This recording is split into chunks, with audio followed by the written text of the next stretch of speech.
Hello students, हम पढ़ रहे हैं 12th क्लास की फिजिक्स। आज का हमारा टॉपिक है वैद्युत द्विध्रुव। देख लेते हैं हम वैद्युत द्विध्रुव की परिभाषा। अल्प दूरी पर स्थित दो समान परिमाण के विजातीय आवेशों के निकाय को वैद्युत द्विध्रुव कहते हैं। तो परिभाषा के अनुसार अल्प दूरी पर स्थित दो समान परिमाण के विजातीय आवेश, तो हम इसमें लेंगे दो आवेश जो कि विजातीय है। विजातीय आवेश से तात्पर्य है कि एक के पास प्लस चार्ज होगा और दूसरे के पास माइनस चार्ज होगा, तो ये विजातीय होंगे। तो एक के पास हो गया प्लस क्यू आवेश और दूसरे के पास हो गया माइनस क्यू आवेश, और इन दोनों की दूरी हो जाएगी 2a। तो इस पूरे निकाय को कहा जाएगा वैद्युत द्विध्रुव। तो ये हमारा निकाय जो है वो है वैद्युत द्विध्रुव। तो अभी हमने देखा वैद्युत द्विध्रुव। अब इसके बाद देखेंगे हम वैद्युत द्विध्रुव आघूर्ण। तो इसकी परिभाषा देख लेते हैं। वैद्युत द्विध्रुव के किसी आवेश तथा उनके बीच की दूरी के गुणनफल को वैद्युत द्विध्रुव आघूर्ण कहते हैं। तो देखते हैं वैद्युत द्विध्रुव, यह है हमारा वैद्युत द्विध्रुव। अब परिभाषा के अनुसार कहा जा रहा है कि उसके किसी एक आवेश और उसके बीच की दूरी के गुणनफल को, तो इसका कोई एक आवेश ले लिया जाता है, मान लेते हैं क्यू आवेश, इसका ले लिया गया और इन दोनों के बीच की दूरी है 2a। तो q इंटू 2a को हम कहेंगे वैद्युत द्विध्रुव आघूर्ण। चूंकि वैद्युत द्विध्रुव आघूर्ण को हम p से डिनोट करते हैं, तो ये हो जाएगा p इक्वल टू आवेश q इंटू 2a। इन दोनों के बीच की दूरी है ये, तो ये निकल जाएगा p इक्वल टू 2qa। ये हमारा वैद्युत द्विध्रुव आघूर्ण। तो ये परिभाषा हो गई वैद्युत द्विध्रुव आघूर्ण की। अब हमारा अगला टॉपिक है वैद्युत द्विध्रुव के कारण विद्युत क्षेत्र की तीव्रता। वैद्युत द्विध्रुव के कारण विद्युत क्षेत्र की तीव्रता दो स्थिति में निकलती है, अक्षीय स्थिति में और निरक्षीय स्थिति में। तो पहला हम देखते हैं अक्षीय स्थिति। अक्षीय स्थिति को अनुदैर्ध्य स्थिति भी कहा जाता है। इसके लिए सबसे पहले हम एक डायग्राम बनाएंगे जिसमें ए बी वैद्युत द्विध्रुव लेते हैं। ए बी हमारा वैद्युत द्विध्रुव है और जिस पर प्लस क्यू और माइनस क्यू चार्ज है। ए पर प्लस क्यू आवेश है और बी पर माइनस क्यू आवेश है।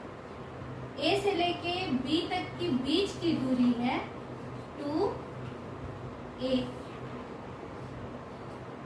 इन दोनों की बीच की दूरी हो गई 2a। ए से बी, ए और बी के मध्य बिंदु O है और O से लेके R दूरी पर एक बिंदु P है। मतलब इस P से लेके O तक की दूरी है R। O से R दूरी पर एक बिंदु P है जिस पर हमको विद्युत क्षेत्र की तीव्रता ज्ञात करनी है। तो यहाँ पे विद्युत क्षेत्र की तीव्रता एक हो जाएगी E1 और इधर हो जाएगी E2। एक बार डायग्राम को फिर से समझिए। ए बी वैद्युत द्विध्रुव है, इन दोनों के बीच मध्य बिंदु O है। ए पर प्लस क्यू आवेश है और बी पर माइनस क्यू आवेश है। ए से बी की बीच की दूरी 2a है। बिंदु O से R दूरी पर एक बिंदु P है जिस पर विद्युत क्षेत्र की तीव्रता ज्ञात करनी है। अब हम देखेंगे इसके आगे।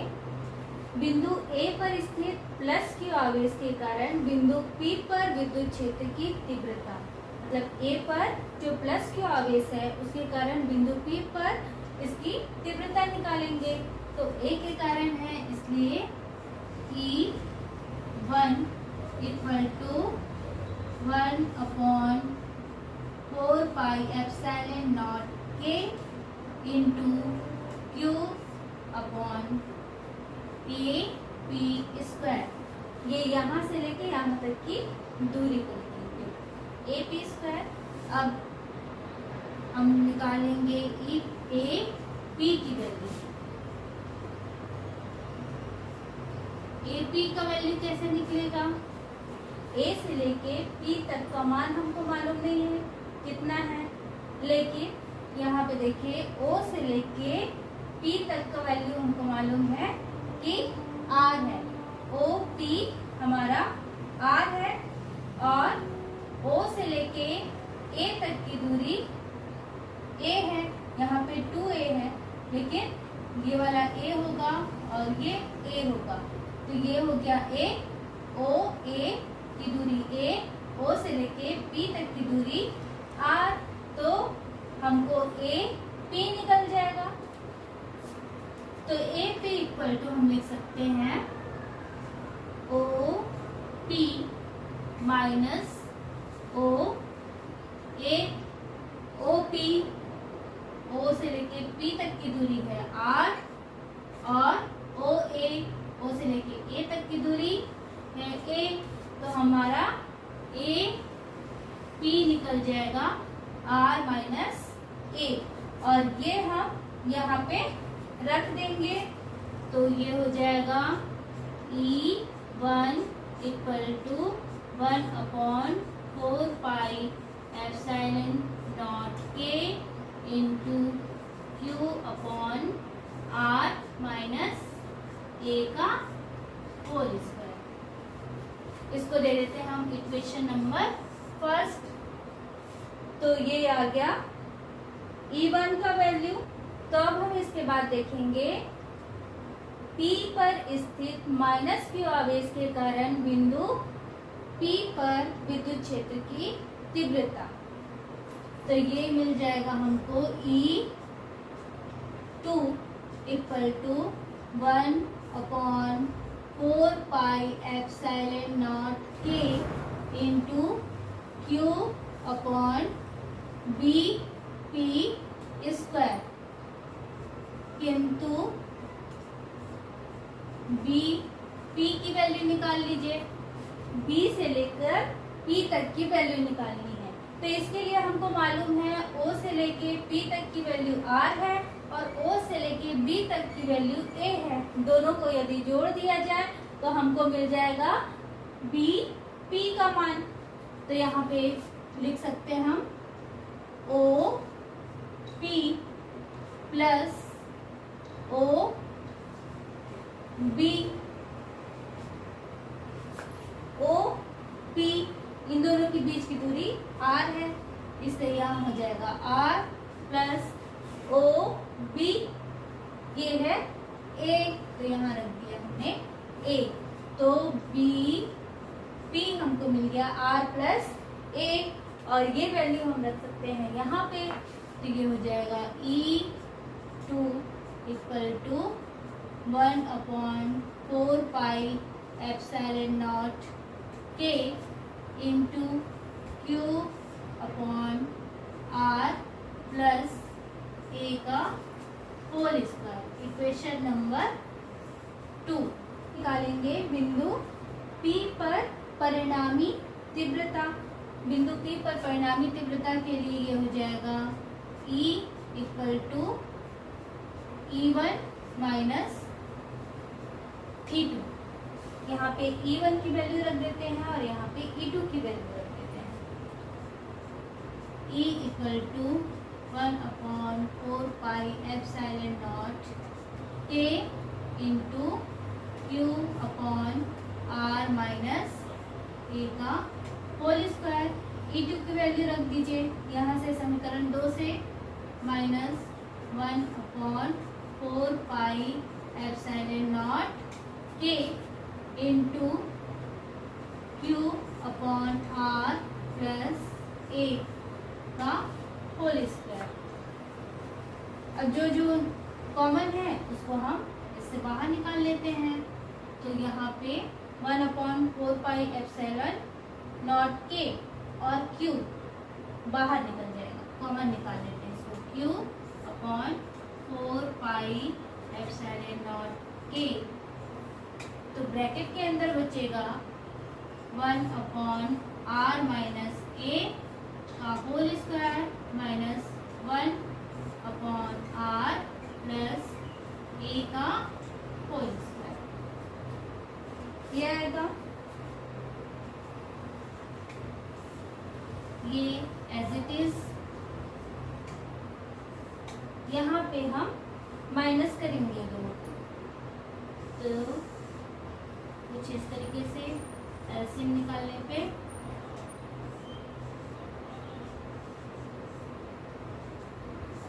इधर हो जाएगा आर प्लस ए का whole square minus R minus A का होल स्क्वायर। तो अब इसके आगे देखते हैं, हम इसको फॉर्मूले से तोड़ लेते हैं।